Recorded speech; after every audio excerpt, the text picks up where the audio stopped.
had that before. It's a very, very nice book. Hi, I'm Andy Raypatch, and I sell fishing books. I sell new books, used books, antiquarian books, and just things that are hard to find or unusual. I have books from 1700s all the way up to this year.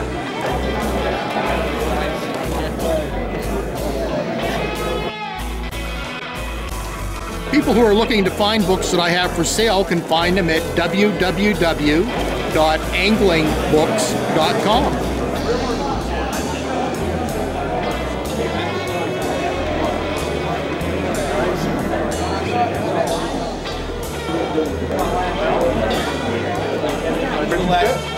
We went to, we stayed at a place called the Old Kirby Place in Cameron, Montana, outside of West Yellowstone. Ron Bennett.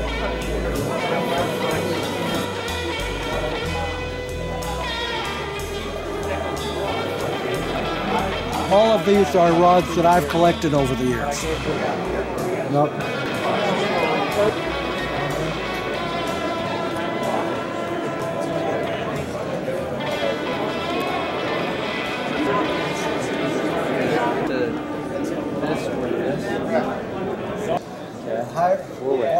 They're usually 7.5.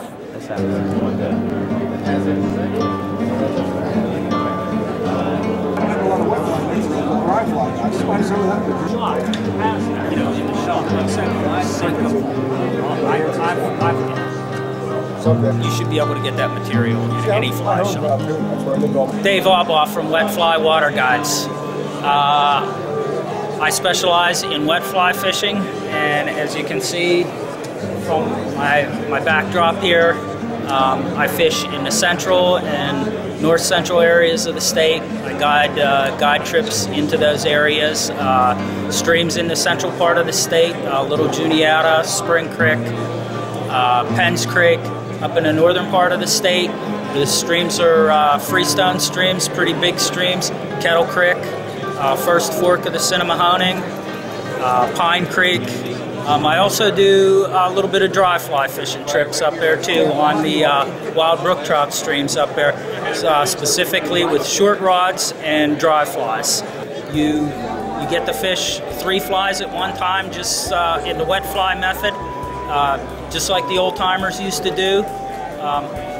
And if you're fortunate enough to have a cane rod, you kind of get the little bit of more traditional aspect of the sport, and you probably have a real good time doing it. It's something a little bit different, and it's the traditional part of the sport.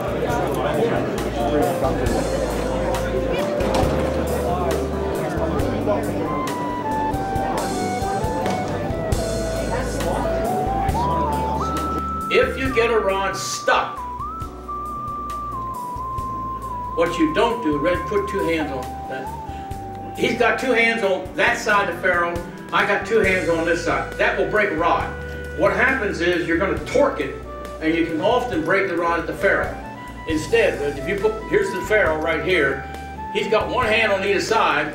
I put 1 hand on either side. Now we can pull with a straight pad, and we never break a rod. And you can almost always get a rod apart that way. If you're on a trout stream and you got a rod, and that rod at the moment is too long to cast, and where you're at, in a tight pocket, what you do is just put part of the rod back here, and I've turned a 9-foot rod into a 7-foot rod, and you can see here that 2 feet of this rod is back behind, and then the rest of it's out here. You're just removing 2 feet of your rod.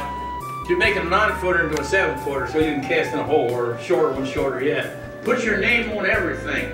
I dress all my dry flies now. I like parachute flies most times rather than the catskill types, because the body sits on the water. But this here is nothing more than crystal flash, and I generally use pearl.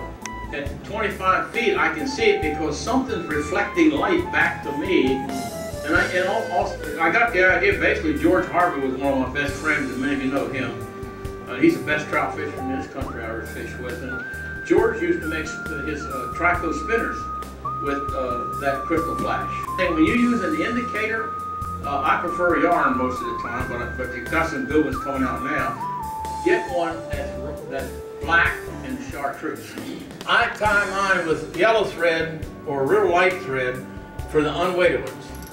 Then the ones that are weighted a little bit, I put light tan thread on it. And even if you bought them, you could do this. And then for the ones that are heavily weighted, I put down here. And I've been 12 times in New Zealand. That water's so clear you can see the bottom of 10 feet of water. There was a brown trout about 6 pounds, and I threw a nymph up, and it was on a size 16, it wasn't that big, and it had split shot above it. And as it came out toward me, the trout moved over, let the split shot and the fly go by, and moved back. It didn't take me long to figure out what the problem was, and so that night I weighted some flies, come back the next day and caught it. But the other thing I do now, I don't know if you probably somebody know about tippet rings, but there's a special swivel called a SPRO. And if you go on Google for Spro special swivels, 3 of these that are 35-pound tests that won't break till you put 35 pounds, will sit on an aspirin tablet. Visualize that you're gonna fish 2 nymphs or 2 wet flies. Your leader comes down, now here's a tippet. Tippet's right here. If you come down a short distance and tie a swivel in there, so now you got a swivel tied right here where the H is, follow me? Then you put the rest of your tippet down here. Here's your section, butt section coming down, here's where your tippet is, and when you get down to here, you put this piece on here, tie a swivel. Now you can tie your fly off here. So if you bend the line over, and almost everybody knows this one, when we design fly rods, this extreme upper end has only got 1 wrap of graphite. It's very delicate. Some of the leader anyway, but that foot of yours, you ought to be able to hold it. I had a guide, an Indian guide.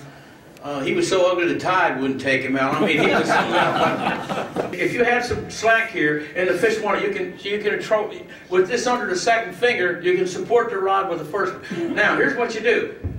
If the fish is ready to land, pull off about 1 foot more or so than the rod is long. If this is a 9-foot rod, which it is, pull off at least 10 feet of line. So it's hanging down here.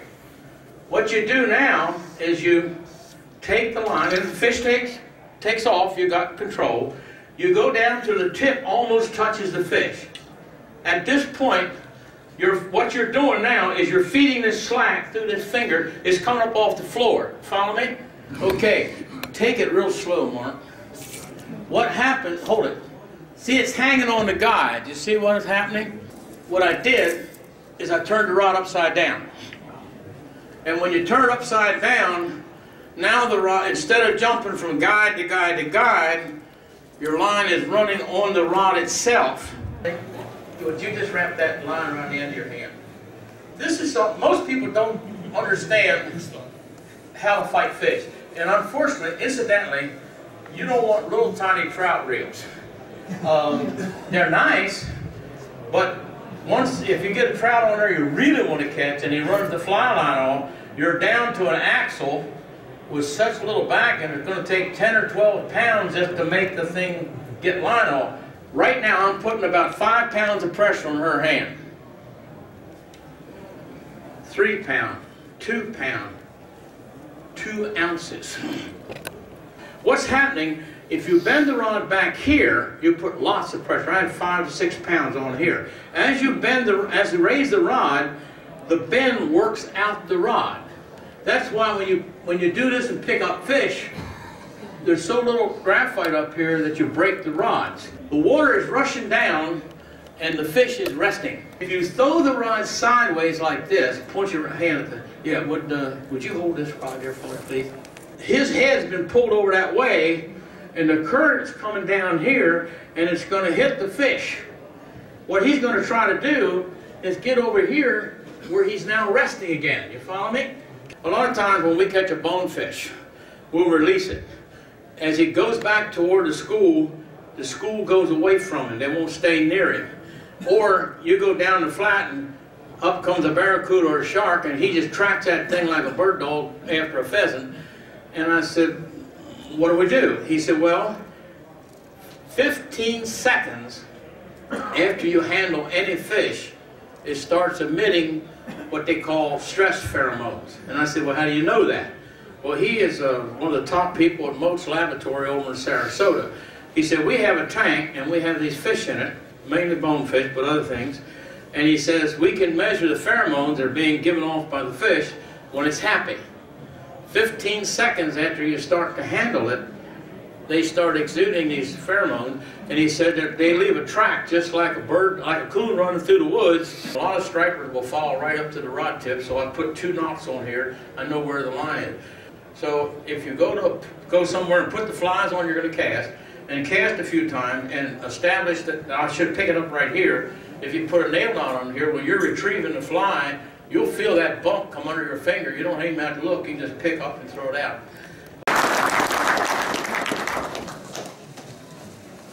But we got 1,100 members here in Pennswood West, TROUT Unlimited. So I think we claim the biggest chapter in the United States, and I say in the world. Let me just quickly introduce John. John, you volunteered to come on down. Executive Director of the Fish Commission. John, take her away. Thanks, sir. Thank you. Thanks for the invitation to join you today. Lots been going on in my life, and you probably read about some of it in the newspapers, but one of the things that, I've got challenges and opportunities, I'll call them, rather than problems and solutions. And I look at it that way because there are plenty of opportunities, and I can think about when I was young and growing up in Pennsylvania and the waters that I had to fish as a child. And I think about it today, and there's a lot more water to fish and a lot more fish to fish for today than when I was young. My job is to make sure we continue the momentum and continue the progress that we've made up until now. I'm a lifetime Pennsylvanian. I grew up in the state, not far from Pittsburgh. I watched the changes in the rivers, through the 3 rivers here. I watched the changes occur in Lake Erie, and I've watched the changes occur in the Delaware River. I've worked for my agency for 33 years, and I've been director for the last 3. And I always say I was demoted to director rather than promoted to director. What I'd like to do is give you a reality check about where we are in terms of managing our fisheries in the state and what we plan to do moving into the future. The first thing I'd like to do is just talk about some of the species management plans. I'm a biologist by training and fisheries biologist by training, and you never lose that. It's, I'll always be a fisheries biologist even though I'm director. A lot of the agency directors you'll see really don't come up through the ranks. My name is Bob Howe Jr. I'm one of the instructors at the Pennswood West Allegheny Fly Tires Beginning Fly Fishing class. And we teach youth from the ages of 10 and up the art of beginning fly tying. Green weenies, San Juan worms, woolly buggers, Griffith's gnats, Adams, and many, many other flies. My name is David Wacko, and this is my invention. The name of my company is Fish Hands Free, and the weight of the rod holds the rod to your chest, and it can be a fishing, it can be a fly rod, it can be a spinning rod, and these are the hooks right here. They're made out of Lexan, which is a polycarbonate. It will not be affected by sunlight, so they won't get brittle, and there's a coat of rubber on it to keep the rod from slipping from slide to side. And they attach 2 ways, with screws, these are the $10 kits, or with threaded pins. And the threaded pins are more likable. See how sharp that is? That goes through the garment into a brass sleeve, and then it tightens down like so.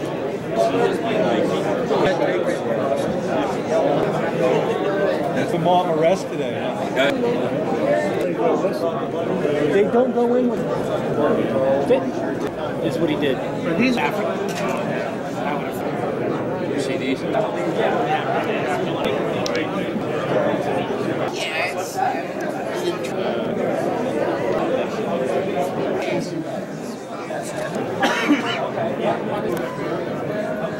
That's where I've seen that's the end. Well, no. I've seen him before. I was on that. I saw his name on that. I'm Mark Fedosik with the Montour Run Watershed. I'm the president of the group. We're a local nonprofit watershed organization located out near the Pittsburgh International Airport. We've been in existence for about 13 years. and our work has primarily been in improving the stream, mostly from the mine drainage effects from past mining activities. Over the years, we've done numerous water quality studies to assess the stream, figure out where the mine discharges are, putting grants together, and securing funding. Currently, we have 4 mine drainage treatment systems in the ground that are operational that we estimate have cleaned up 10 miles of stream directly and improved the overall watershed the whole way down. We've also done different projects for fish habitat structures, stream bank restoration, erosion stabilization, things like that. We are a nonprofit, all volunteers. We're open for anybody to participate. We have accountants and choir directors and biologists, all walks of life on our board of directors, and we're always looking for volunteers, people enthusiastic, wanting to get out and participate in any aspect of the organization. Thank you. And there's little Jake.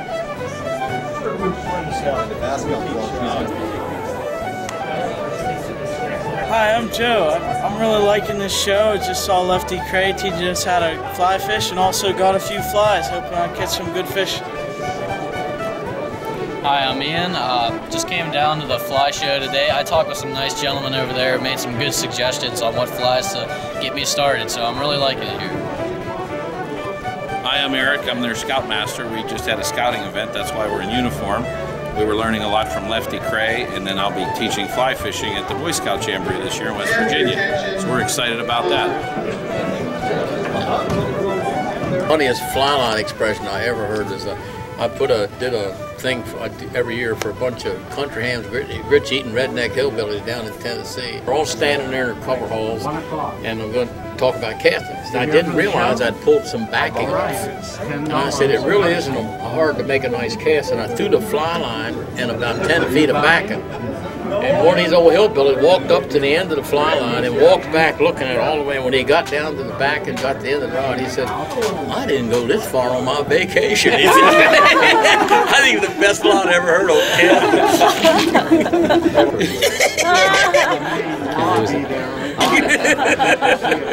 If I would trout fish today, I would not go out west. I would go to Tennessee and Arkansas.